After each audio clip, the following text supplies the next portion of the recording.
اعوذ باللہ من الشیطان الرجیم بسم اللہ الرحمن الرحیم ووصینا الانسان بوالدیہ، تاکید کی انسان کو اس کے والدین کے بارے میں احسانہ، کہ اس کے ساتھ احسان کی روش، نیک سلوک، خدمت۔ اور اس میں بھی خاص طور پر والدہ کا معاملہ جو ہے یہ سورہ بنی اسرائیل میں بھی ہے اور یہاں بھی ہے۔ وہاں بھی آیا تھا ووصینا الانسان بوالدیہ حملتہ امہ وہنا علی وہن وفصالہ فی عامین۔ تو والدین میں جو ہے والدہ کا حق فائق ہے والد کے حق پر، ویسے دونوں کے ساتھ اس نے سلوک ہو، دونوں کا ادب ہو۔ وَإِمَّا يَبْلُغَنَّ عِندَكَ الْكِبَرَ أَحَدُهُمَا أَوْ كِلَاهُمَا فَلَا تَقُل لَّهُمَا أُفٍّ وَلَا تَنْهَرْهُمَا وَقُل لَّهُمَا قَوْلًا كَرِيمًا، یہ ہم پڑھ چکے ہیں۔ لیکن یہاں بھی اور وہاں بھی خاص طور پر والدہ کا، اس لیے کہ مشقت جو ہے پیدائش میں ساری کی ساری مشقت جو ہے ماں کی ہے، باپ کا کیا حصہ ہے؟ وہ تو ایک کوئی اس کی لذت کا لمحہ ہوتا ہے، وہ اس کے اندر اس نے وہ مون ٹپکائی اور فارغ۔ اب وہ ساری مصیبت کون جھیل رہی ہے؟ وہ عورت جھیل رہی ہے، ماں جھیل رہی ہے۔ سارا پریگننسی کا دور جو ہے اس میں، ابتدائی دور جو ہے اس میں اسے جی متلا رہا ہے، الٹیاں آ رہی ہیں، چیزوں سے نفرت ہو رہی ہے۔ پھر جب بوجھل ہو گئی ہے، جسم بوجھل ہو گیا ہے، بوجھ اٹھائے ہوئے ہے، پھر وضع حمل کی مشقتیں ہیں، وہ درد ذیل ہے، پھر اس کو دودھ پلانا ہے 2 سال تک، اس کے جو اس کو دند ہے اس کو صاف کرنا ہے، پوتڑے دھونے ہیں، یہ سارے کام کون کر رہا ہے؟ ماں کر رہی ہے۔ باپ کا تو اس میں حصہ ڈائریکٹ نہیں، انڈائریکٹ ہے کہ بہرحال وہ کمائی کرتا ہے، پرووائڈ کرتا ہے، یہ بات دوسری ہے۔ لیکن جو مشقت ماں کی ہے، اسی لیے حدیث میں آتا ہے کہ ایک صحابی نے حضور سے سوال کیا کہ میرے حسن سلوک کا سب سے اولین مستحق کون ہے؟ آپ نے فرمایا تمہاری والدہ۔ انہوں نے پوچھا پھر ان کے بعد کون؟ فرمایا پھر تمہاری والدہ۔ تیسری مرتبہ پھر کون؟ حضور پھر والدہ تمہاری۔ چوتھی مرتبہ جب اس نے پوچھا ان کے بعد کون، تو آپ نے فرمایا تمہارے والد۔ یعنی والدہ کا حق جو ہے وہ والد کے حق پر، یہ ہے اخلاقی حق۔ قانونی حق والد کا زیادہ ہے، اگر سیپریشن ہو جائے گی تو اولاد والد کی ہے، قانونی حق اس کا زیادہ ہے، لیکن اخلاقی حق، خدمت کا حق اور جنت جس کے پاؤں تلے ہے وہ باپ نہیں ماں ہے۔ جنت جو ہے وہ تو اس کے قدم تلے تحت اقدام الامہات، اس حوالے سے اخلاقی مقام جو ہے وہ عورت کا زیادہ ہے، ماں کا زیادہ ہے۔ فرمایا حملتہ امہ کرہا ووضعتہ کرہا، اس کی ماں نے اسے اٹھائے رکھا اپنے پیٹ میں تکلیف جھیل کر، اور پھر اس کو وضع حمل ہوا، اس کو جنا تکلیف کے ساتھ۔ وحملہ وفصالہ 30 شہرا، اور اس کا یہ حمل اور پھر دودھ پلانا یہ لگ بھگ جو ہے 30 مہینے ہوتے ہیں۔ حتی اذا بلغ اشدہ، یہاں تک کہ جب وہ اپنی پوری قوت کو پہنچتا ہے، بلوغت کو پہنچتا ہے۔ اور یہاں سے بلوغت سے مراد جو ہے وہ نفسیاتی بلوغت ہے، ذہنی اور نفسیاتی بلوغت۔ ایک جسمانی بلوغت ہوتی ہے، وہ تو 16 17 18 اس سال کے اندر آدمی جو ہے وہ پورا بالغ ہوتا ہے، لیکن جسمانی بلوغت نہیں۔ یہاں جو ہے 40 برس کا ذکر آ رہا ہے، حتی اذا بلغ اشدہ وبلغ 40 سنۃ، جب وہ 40 برس کا ہو جاتا ہے۔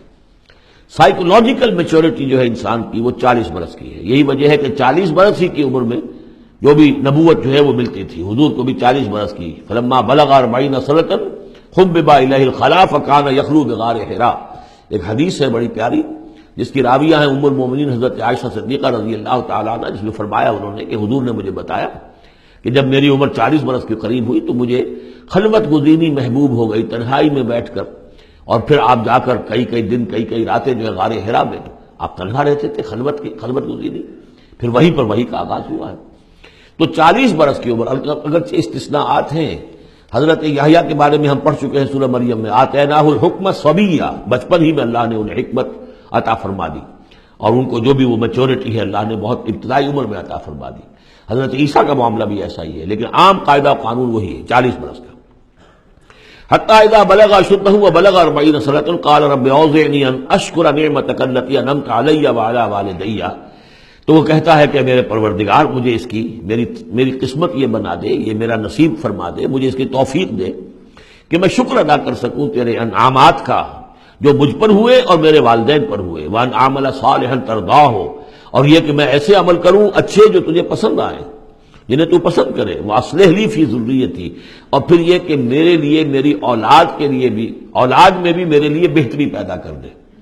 ایک تو یہ ہوتا ہے کہ اصلح لی ذریتی، میری اولاد کو اصلاح کر دے، انہیں صالح بنا دے، لیکن یہاں پہ انداز جو ہے ذرا دیکھیے، اصلح لی فی ذریتی، اس لیے کہ اولاد صالح ہوگی تو اس کا فائدہ مجھے بھی پہنچے گا، اس لیے کہ اگر اولاد جو ہے وہ صالح ہے اور نیک ہے تو اس سے یقیناً انسان جو ہے وہ دعائیں کریں گے، استغفار کریں گے، اور ان کے جو اعمال صالحہ ہیں چونکہ باپ نے کوئی تربیت اچھی دی تھی تو ان کے اعمال صالحہ سے بھی اس کے اپنے حساب کے اندر بھی اندراج ہوتا رہے گا نیکیوں کا.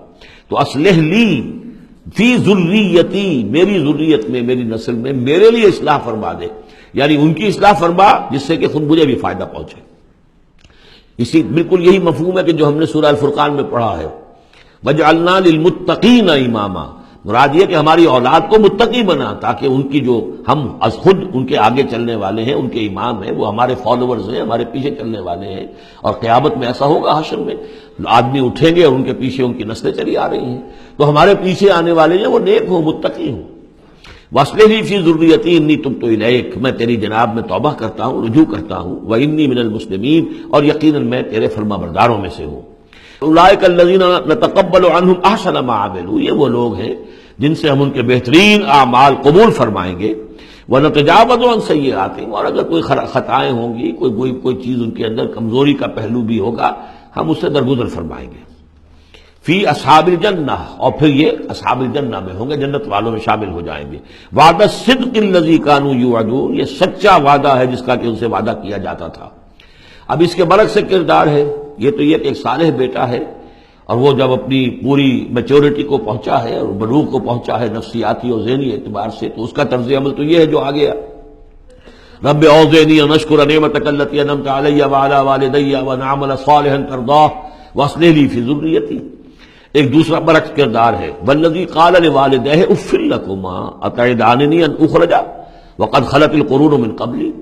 اور وہ شخص جو اپنے والدین سے کہتا ہے، والدین مسلمان ہیں لیکن بیٹا آوارہ ہو گیا ہے یا ذہنی طور پر جو ہے وہ گمراہ ہو گیا ہے، وہ نہ آخرت کو مان رہا ہے نہ اللہ کو مان رہا ہے، کسی اور رخ پہ جا رہا ہے، تو وہ اپنے والدین سے کہتا ہے اف لکما، میں بڑا بیزار ہوں آپ سے، یہ کیا آپ لوگوں نے ڈھکوسلے تلاش رکھے ہیں، یہ کیا آخرت واخرت کی آپ مجھے دھمکی دیتے رہتے ہیں.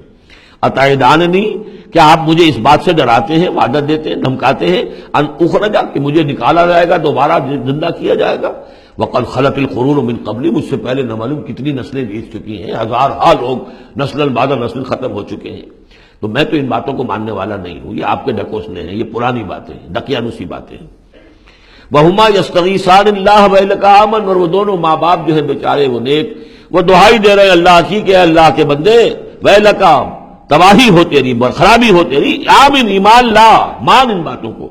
ان وعد اللہ حق، یقیناً اللہ کا وعدہ سچا ہے. فیقول ما ھذا الا اساطیر الاولین، وہ کہتا ہے نہیں میں نہیں مانتا، نہیں یہ تو نقلیں ہیں، پرانی کہانیاں ہیں جو پچھلوں سے نقل ہوتی چلی آ رہی ہیں. اولئک الذین حق علیہم القول، یہ وہ لوگ ہیں کہ جن پر اللہ کی بات سچی ہو گئی، یعنی مستحق ہو گئے اللہ کے کلمہ عذاب کے. فی امم قد خلت من قبلہم، اور انہی قوموں کے اندر وہ بھی پھر شامل کر دیے جائیں گے جو ان سے پہلے گزر چکی ہیں، من الجن والانس، جنات میں سے بھی اور انسانوں میں سے بھی.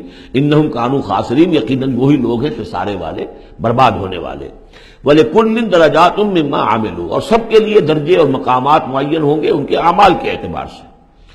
وَلِيُوَفِّيَهُمْ، اور تاکہ اللہ تعالیٰ پورا ان کے اعمال، وَلِيُوَفِّيَهُمْ أَعْمَالَهُمْ وَهُمْ لَا يُظْلَمُونَ، پورا ان کو دے دے گا ان کے اعمال کا بدلہ، اور ان پر کوئی ظلم نہیں ہوگا، کوئی حق تلفی نہیں ہوگی.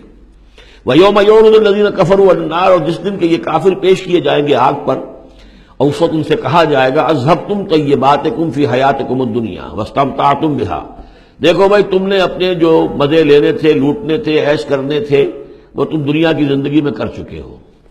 تم نے وہاں حرام خوریاں کی، حلال اور حرام کی تمیز کو ختم کیا، تم نے وہاں عیش کیے. اذهبتم طیباتکم، اپنی مزے کی چیزیں جو ہے وہ تم لے جا چکے. فی حیاتکم الدنیا، تم اپنی دنیا کی زندگی میں، واستمتعتم بها، اور اس سے تم نے بہت فائدہ اٹھا لیا. فَالْيَوْمَ تُجْزَوْنَ عَذَابَ الْهُونِ بِمَا كُنتُمْ تَسْتَكْبِرُونَ فِي الْأَرْضِ بِغَيْرِ الْحَقِّ، تو آج اب تمہیں بہت ہی اہانت آمیز عذاب دیا جائے گا، ذلت کا عذاب، بسبب اس تکبر کے جو تم کرتے رہے ہوئے زمین میں ناحق. وَبِمَا كُنتُمْ تَفْسُقُونَ، اور جو تم نے وہاں پر نافرمانیاں کی ہیں اور ہمارے احکام کو توڑا ہے. صدق اللہ العظیم.